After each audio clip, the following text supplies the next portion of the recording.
9వ వచనం నుంచి కొన్ని మాటలు మన దినమున చూద్దాం. ఇక్కడ రాయబడుచుంది ఆయన ఇచ్చే యొక్క ఆలోచన ఏ విధంగా, దేవుని యొక్క ఆలోచన ఏ విధంగా ఉందో మన ఎడల. యెహోవా నీవే నా ఆశ్రయమని, నీ మహోన్నతుడైన దేవుని నీకు నివాసస్థలముగా చేసుకుని ఉన్నావు. దినమున దేవుని యొక్క వాక్య భాగం, ఆయన ఇచ్చే ఒక హామీ, ఆయన ఇచ్చే ఒక ప్రామిస్ ఇక్కడ కనబడుతుంది. ఏంటి ఆయన ఇచ్చే యొక్క అష్యూరెన్స్ మన యొక్క జీవితంలో? యెహోవా నీవే నా ఆశ్రయం అని నేను అనుకుంటున్నాను. ఆయనే మనకు ఆశ్రయంగా ఉన్నాడు కనుక మనం దేవుని మీద ఆధారపడే వాల్సిన వారిగా మనం ఉన్నాం. ఒకసారి మనం చూద్దాం, 18వ కీర్తన ఒకసారి చూద్దాం. 18వ కీర్తన 1-2 వచనాలు ఒకసారి చూడండి. 18వ కీర్తన. యెహోవా యెహోవా నా బలమా, నేను నిన్ను ప్రేమించున్నాను. యెహోవా నా శైలమా, నా కోట, నన్ను రక్షించువాడు, నా కీడెము, నా రక్షణ శృంగము, నా ఉన్నత దుర్గము, నా దేవుడు, నేను ఆశ్రయించి ఉన్న నా దుర్గము. ఇక్కడ రాయబడుచుంది ఆయన మన యొక్క జీవితమునికి ఇచ్చే ఒక హామీ ఇక్కడ కనబడుతుంది. ఆయన ఇక్కడ అంటున్నాడు 18వ కీర్తన, యెహోవా నా బలమా, నా కీడెమా, నా శైలము, ఆయన నాకు ఆశ్రయదుర్గముగా ఉన్నాడు అని రాయబడుచుంది. ఇక్కడ ప్రియమైన వాళ్ళరా, ఈ యొక్క రాత్రికాల సమయంలో ఆయన మన యొక్క జీవితమునకు సంరక్షకుడిగా ఉన్నాడని ఒక హామీ. అంటే అన్ని విధాలుగా ఆయన మన యొక్క విశ్వాస జీవితమునకు నమ్మకమైన వాడిగా వాక్య భాగము రాయబడుచుంది. ఇక్కడ ఈ యొక్క 91వ కీర్తనలో నుంచి మనం చూసుకున్నట్లయితే 3 విషయాలు మనకి క్లియర్ కట్గా అర్థమవుతున్నాయి. ఏ విధంగా ఆయన మన యొక్క జీవితానికి హామీగా ఉన్నాడు. హామీ అంటే పూచుకత్తి. కొంచెం చూడండి, ఇప్పుడు మనము మధ్యవర్తిగా ఉంటాం. ఒక కార్యక్రమాన్ని నిలబెట్టాలి, ఒక కార్యక్రమం చేయాలి అంటే మనం హామీ ఇస్తాం. హామీ ఇవ్వటం అంటే ఏంటంటే మనము భరోసా, ఆ యొక్క పని అయ్యేంత వరకు కూడా నాది బాధ్యత అని హామీ. ఇక్కడ దేవుని యొక్క వాక్య భాగం కూడా రాయబడుతుంది, ఆయన మన యొక్క జీవితానికి హామీగా ఉన్నాడు. అది ఇక్కడ రాయబడుతుంది, ఆయనే నా కీడెము, నా కోట, నా బలమైన దుర్గము, నేను నమ్ముకున్నదగిన సహాయకుడు, ఆయన ఆశ్రయ దుర్గముగా ఉన్నాడని 18వ కీర్తన 1-2 వచనాలు రాయబడుచున్నాయి. ఒకసారి చూడండి, 37వ కీర్తన ఒకసారి చూద్దాం. 37వ కీర్తన 17వ వచనం ఒకసారి చూద్దాం.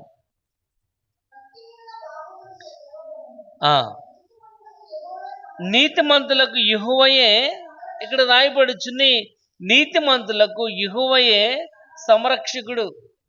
కాబట్టి ఆయన మన యొక్క జీవితమునకు సంరక్షకుడుగా ఉన్నాడు. అంటే అన్ని విషయములలో, అన్ని విధానములో ఆయన మనలను రక్షించేవాడిగా ఉన్నాడు. కాబట్టి ఈ నూతనమైన సంవత్సరంలో, ఈ యొక్క ప్రారంభ దినములలో ఉన్న మనము, దేవుని యొక్క వాక్య భాగము రాయబడుచుంది, ఆయన మనకు సంరక్షకుడుగా ఉన్నాడు. కనుక ఇక్కడ వాక్య భాగము యెహోవా నీవే నా ఆశ్రయమని, నీవు మహోన్నతుడు అయిన దేవుని నీకు నివాస స్థలముగా చేసుకుని ఉన్నావు. కాబట్టి ఆయన నివాస స్థలముగా చేసుకున్న నీవు ఏ విధంగా రక్షింపబడతావో, ఏ విధంగా ఆయన హామీ ఇవ్వనున్నాడో కొద్ది నిమిషాలు మనం నేర్చుకుందాం. 10వ వచనం చదువుకుందాం. 91వ కీర్తన. నీకు ఏ అపాయమును రాదు, ఏ తెగులును నీ గుడారము కూడా సమీపించదు. మొదటిగా రాయబడిచి 10వ వచనంలో ఏ అపాయము నీకు రాదు, ఏ తెగులు నీ గుడారము సమీపించదు అంటే ఆయన నీ గృహానికి ఒక హామీ ఇస్తున్నాడు. నీ ఇంటికి ఏది కూడా రాకుండా నేను కావలిగా ఉంటానని. ఆయన నీ గృహాన్ని కాపాడేవాడిగా. ఎందుకంటే మనం మొదటిగా ఆలోచన చేసేది ఏంటంటే, మనము ఎన్ని చేసుకున్నప్పుడు ఒక గృహం అనేది ఉంటే, ఎందుకంటే అది మనకి అన్ని విధాలుగా సంరక్షణ చేసే విధంగా అన్ని విధాలుగా మనల్ని కాపాడే విధంగా ఉంటుంది. ఏ వాతావరణం వచ్చినప్పటికీ, ఏ యొక్క ప్రతికూలమైన పరిస్థితి వచ్చినప్పటికీ ఆ గృహం మనల్ని కాపాడేదిగా ఉంటుంది. ఆ ఇల్లు కట్టుకున్నాం అనుకోండి, మనం తిన్నా తినకపోయినా ఆ ఇంట్లో పడి ఉంటే ఎవరు కూడా మనకి అమ్మ ఎవరికి మన సమాధానం కూడా చెప్పనవసరం లేనట్టుగా ఉంటుంది. ఇక్కడ వాక్యభాగం రాయబడి ఏ అపాయం ఏమీ రాదు, ఏ తెగులును నీ గుడారము సమీపించదు. ఇక్కడ ఆయన మొదటిగా నీ గృహానికి ఒక హామీ ఇస్తున్నాడు. నేను నీకు సహాయకుడిగా, పై వచనం రాయబడుచుంది, దేవుడు నీకు నివాసస్థలముగా గనక నువ్వు చేసుకున్నట్లయితే నీకు ఏ అపాయం కూడా రాదు, ఏ తెగులు కూడా నీ గుడారము సమీప 121 కీర్తన రాయబడుచుంది, నీ రాకపోకలేని యెహోవా నీకు తోడుగా ఉన్నాడు. అంటే నీ యొక్క ప్రయాణములో నువ్వు నడిచి నడకలో, అందుకే ఇంకో మరో చోట రాయబడుచుంది, నువ్వు గుమ్మం వెలుపల దీవించబడదువు, గుమ్మం లోపల కూడా దీవించబడదు. నువ్వు వెళ్ళినప్పుడు వచ్చినప్పుడు నువ్వెక్కడ ఉన్నా ఆయన నిన్ను సంరక్షించే వాడిగా ఉన్నాడు. అందుకే ఇక్కడ రాయబడుచు దేవుని మన నివాస స్థలముగా చేసుకోవాలి.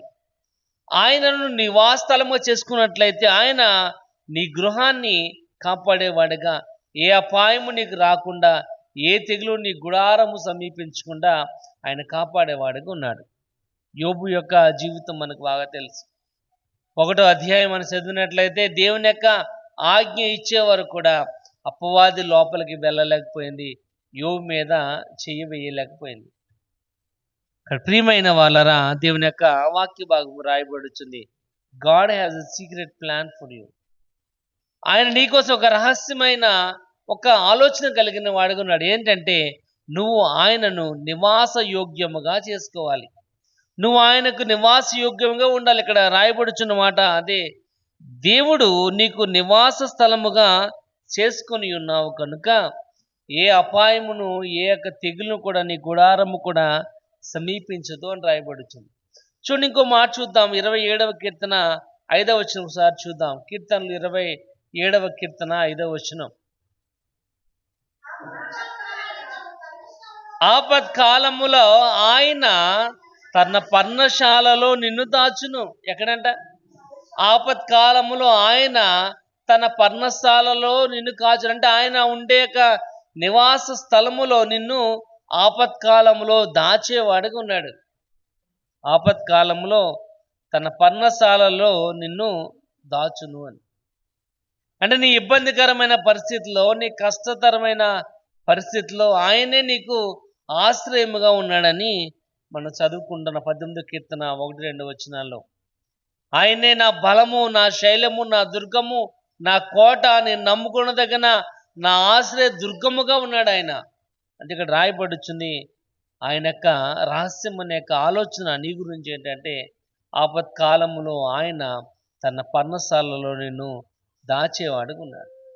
ఎందుకు అంటే చూడండి, 31వ కీర్తన చూద్దాం. 31వ కీర్తన 20.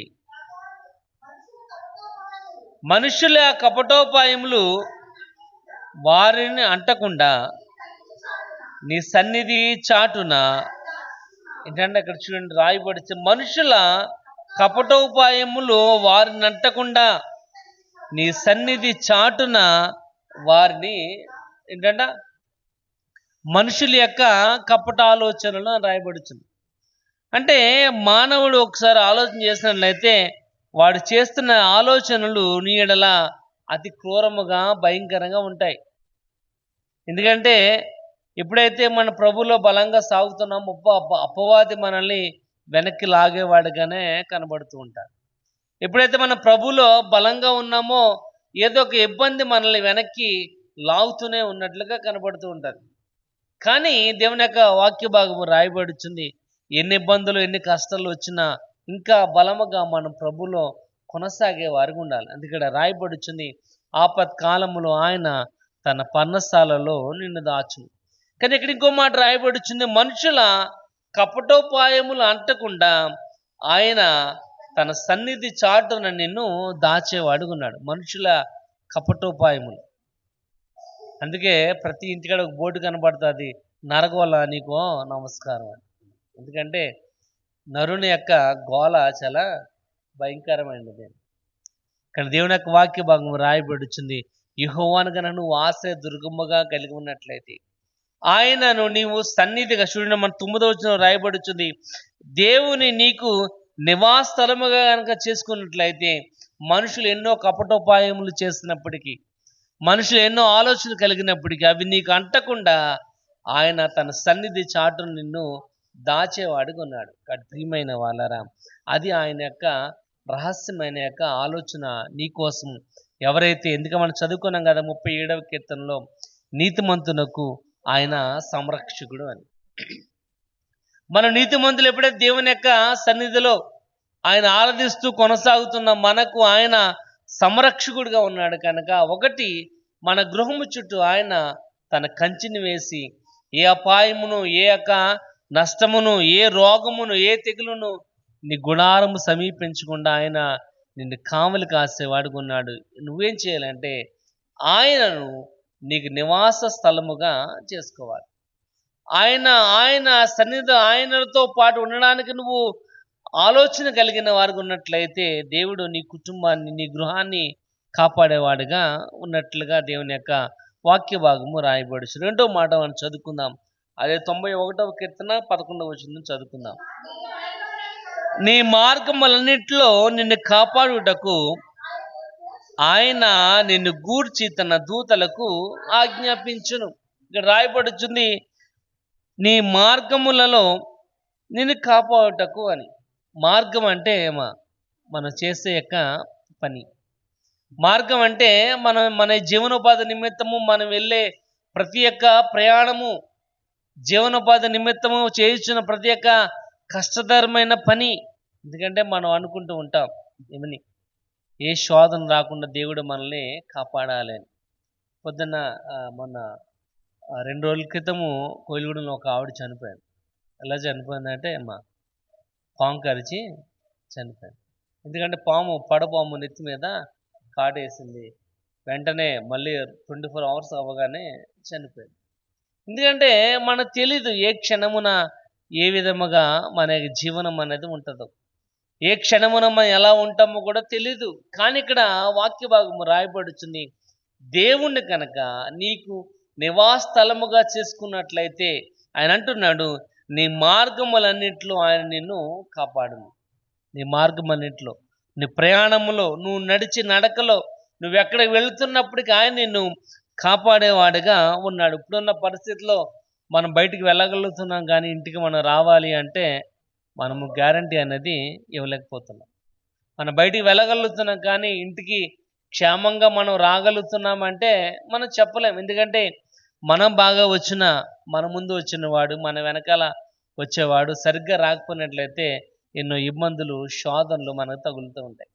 కానీ దేవుని యొక్క వాక్య భాగం రాయబడుచుంది, ఆయన నిన్ను గూర్చి తన దూతలకు ఆజ్ఞాపించు.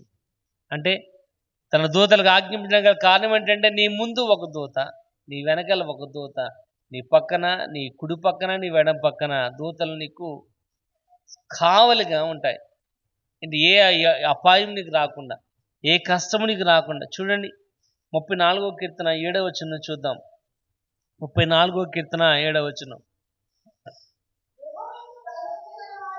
యెహోవా యందు భయభక్తులు గల వారి చుట్టూ ఆయన దూత కావలి ఉండి, ఏంటంట, యెహోవా యందు ఎవరైతే భయభక్తులు కలిగిన వారికి ఉంటారో వారి చుట్టూ దూత ఏం చేస్తుందంట, కావలిగా ఉంటుంది.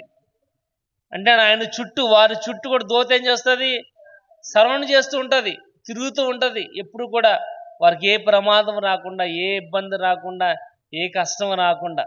చూడండి, చిన్న చిన్న అప్పుడే కొత్తగా కొనుక్కున్న మేక పిల్లలు కానీ దూడ పిల్లలు ఉన్నాయనుకోండి, తన యజమాని ఏం చేస్తాడంటే దాన్ని మెడకో తాడేసి చుట్టూ సెంటర్ గడ్డి ఉన్న కాడ ఒక గుణపం బాతి దానికి కట్టేస్తాడు. అప్పుడు ఏం చేస్తాడంటే ఆ సరౌండింగ్ ఏరియా దాటి అది బయటికి వెళ్ళడానికి కూడా లేదు. ఆ సరౌండింగ్ ఏరియాలో దానికి క్షేమం ఉంది. ఆ సరౌండింగ్, ఆ చుట్టూ పరిస్థితుల్లో ఆ తాడు ఉన్నంత వరకు కూడా దానికి ఆహారం ఉంది, క్షేమం ఉంది, ఆరోగ్యం ఉంది. అది దాటి వెళితే ప్రమాదం ఉంది. అలాగే వాక్య భాగం రాయబడుచున్నట్లుగా ఏంటంటే, ఎవరైతే యెహోవా యందు భయభక్తులు కలిగి ఉంటారో వారి చుట్టూ ఆయన దూత అన్నది కావలిగా ఉండి నిన్ను నడిపించేవాడుగా, నిన్ను కాపాడేవాడుగా, రక్షించేవాడుగా ఉన్నాడు. ఎప్పుడు అంటే దేవుణ్ణి నీకు నివాస స్థలముగా చేసుకున్నాం. ఆయన నీవు నివాస స్థలము చేసుకున్నట్లయితే ఆయన నిన్ను కాపాడేవాడుగా ఉన్నాడు. చూడండి, దానియేలు గ్రంథం మనకు బాగా తెలుసు. 6వ అధ్యాయము 21, 22 వచనాల్లో మనకు బాగా తెలుసు దానియేలు గ్రంథం. దాంట్లో రాయబడుచుంది చూడండి, 21 వచనం. అందుకు దానియేలు, రాజు చిరకాలము జీవించును, నేను నా దేవుని దృష్టికి నిర్దోషిగా కనబడితిని గనుక ఆయన తన దూతను పంపించి సింహములు నాకు ఏ హాని చేయకుండా వాని నోరు మూయించి. ఇక్కడ రాయబడుచుంది, దేవుని యొక్క దృష్టిలో నేను నీతిమంతుడిగా ఉన్నాను కనుక, నా మార్గములు ఆయన సహాయం చేసేవాడు ఉన్నాడు కనుక, నా చుట్టూ తన దూతను కావలిగా ఉంచాడు కనుక సింహములు నాకు ఏ హాని చేయకుండా, సింహములు నాకు ఏ నష్టము కలుగు చేయకుండా వాటి నోళ్లను మూయించినాడుగా అని రాయబడుచుంది. ఇక్కడ ప్రియమైన వాళ్ళరా, దేవుని యొక్క వాక్య భాగము రాయబడుచుంది, ఆయన నీ మార్గములన్నిటిలో నిన్ను కాపాడేవాడుగా ఉన్నాడు.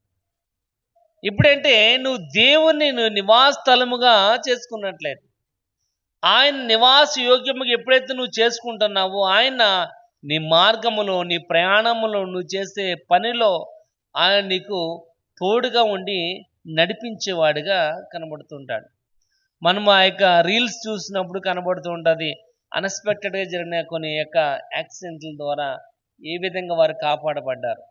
వారు వెళ్తుండగానే ఒక లారీ వచ్చేది, పడిపోద్ది, కానీ వాళ్ళకి ఏ ప్రమాదం కూడా రాకుండా దేవుడు కాపాడిన వాడుగా కనబడుతుంటాడు. కాబట్టి చిన్న సెకండ్ చాలు దేవుడు నిన్ను కాపాడడానికి. ఇప్పుడంటే నువ్వు ఆ నివాస స్థలముగా నువ్వు చేసుకున్నట్లయితే, ప్రియమైన వాళ్ళరా, చూడండి 63వ కీర్తన 7వ వచనం కూడా చదువుకుందాం. 63వ కీర్తన 7వ వచనం. నీవు నాకు సహాయకుడిగా ఉంటివి, నీ రెక్కల చాటున శరణొచ్చి ఉత్సాహధ్వని చేసేదను, నా ప్రాణము నిన్ను అంటి వెంబడించున్నది, నీ కుడి చెయ్యి నన్ను ఆదుకొనుచున్నది. ఇక్కడ నీవు నాకు సహాయకుడివై ఉంటివి, నీ రెక్కల చాటున శరణు వచ్చి ఉత్సాహధ్వని చేస్తుంది. ఏంటంటే నీ రెక్కల చాటున శరణు వచ్చి అని రాయబడుతుంది. నీ రెక్కల చాటున. చూడండి, దేవుని యొక్క వాక్యం మత్తిన సోద రాయబడి, కోడి తన రెక్కల చాటున నిన్ను కాపాడినట్లుగా ఆయన నిన్ను కాపాడుతాడు. ఎప్పుడైతే ఆ గెద్ద వచ్చిందో, కాకి వచ్చిందో అమ్మ, ఈ కోడి రెక్కల్లో దూరేసిన ఆ కోడి పిట్ట అమ్మ, ఆ కోడి పిల్ల తలకాయ పైకెత్తి చూస్తూ ఉంటుంది, నువ్వు నన్ను ఏం చేయలేకపోయావురా అని. నువ్వు నన్ను ఏం చేయలేవురా అంటుంది. ఎందుకంటే ఆ చిన్నపిల్ల ఎక్కడ ఉంది? తల్లి యొక్క రెక్క నీడలో ఉంది.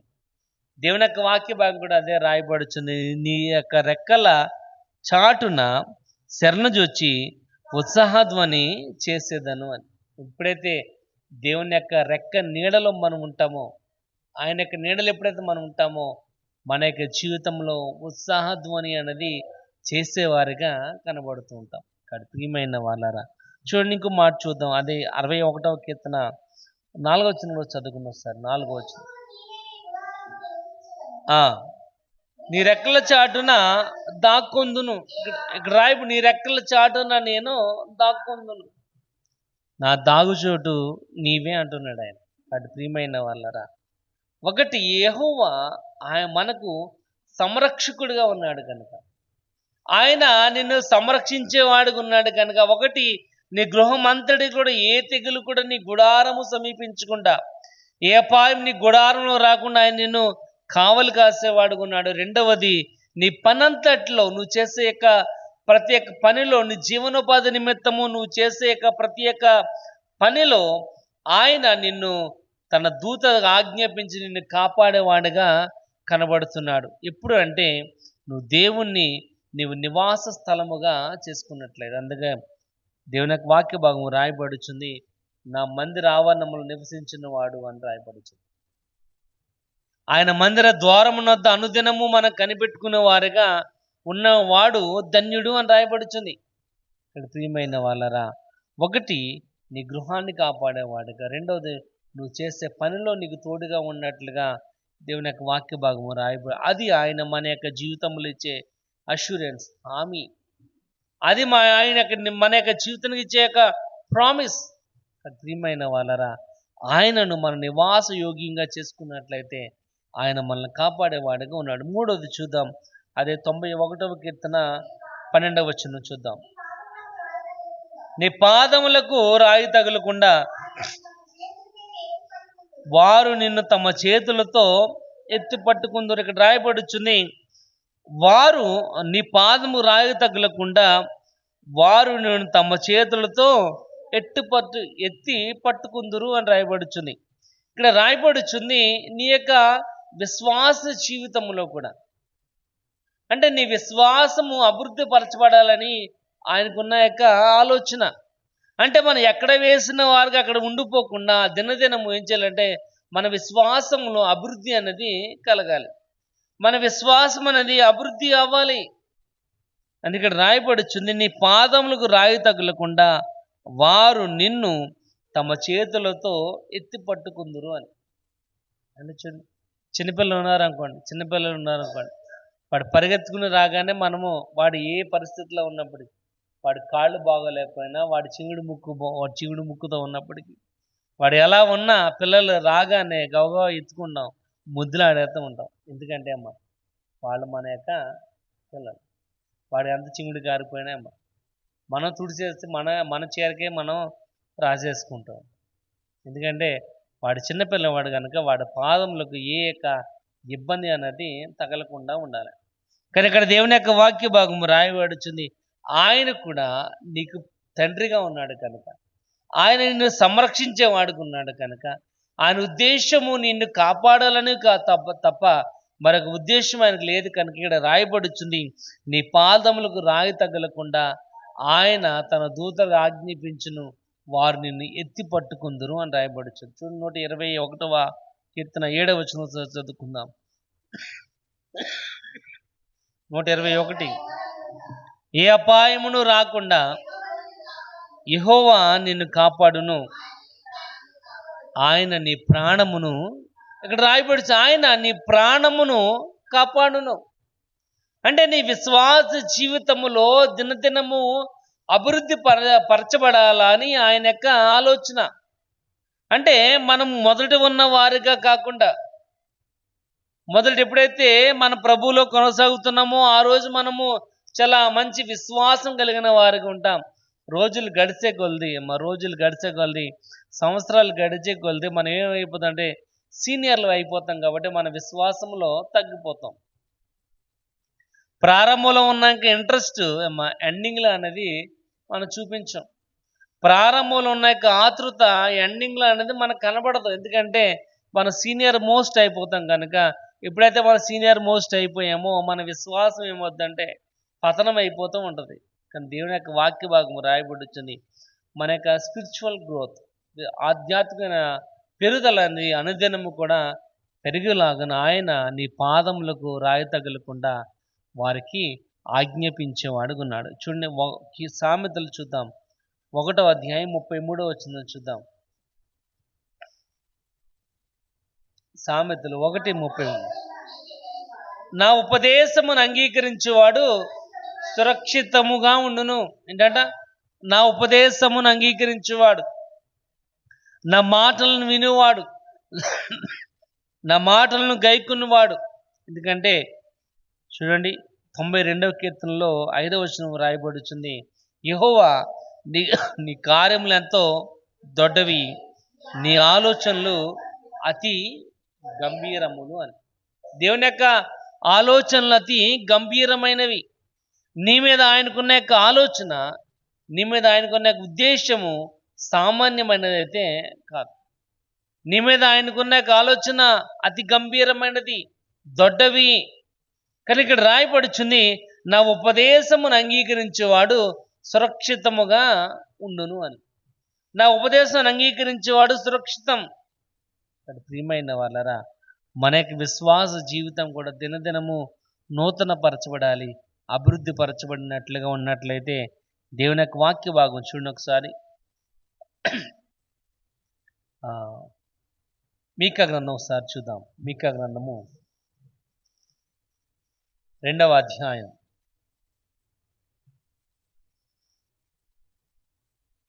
7వ వచనం చదవండి. 7వ అధ్యాయము 8వ వచనం, 7-8.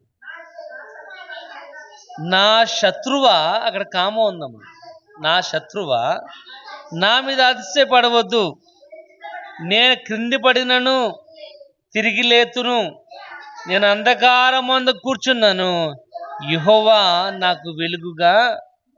ఇక్కడ రాయబడుతుంది నేను క్రింది పడినను లేతును అని.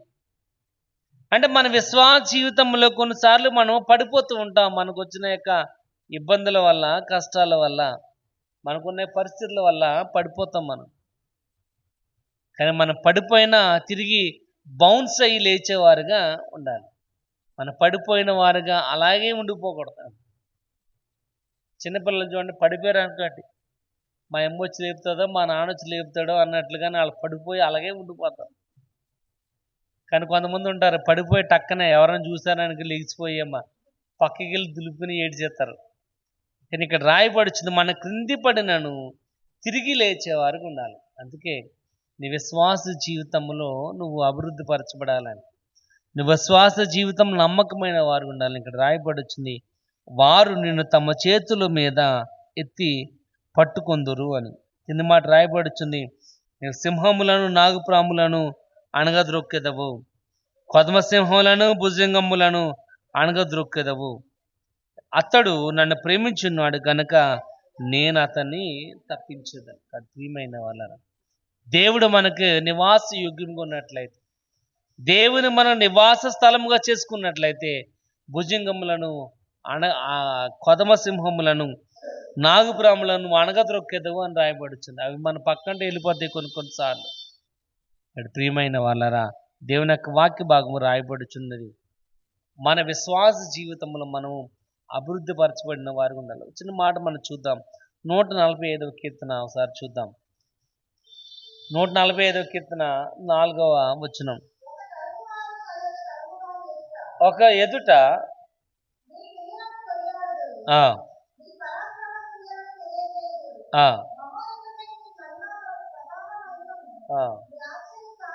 నీ ఆశ్చర్య కార్యములను నేను ధ్యానించుదను, నీ భీకర కార్యముల మనుషులు వివరించెదరు, నేను నీ మహాత్యములను వర్ణించేదను. చాలండి.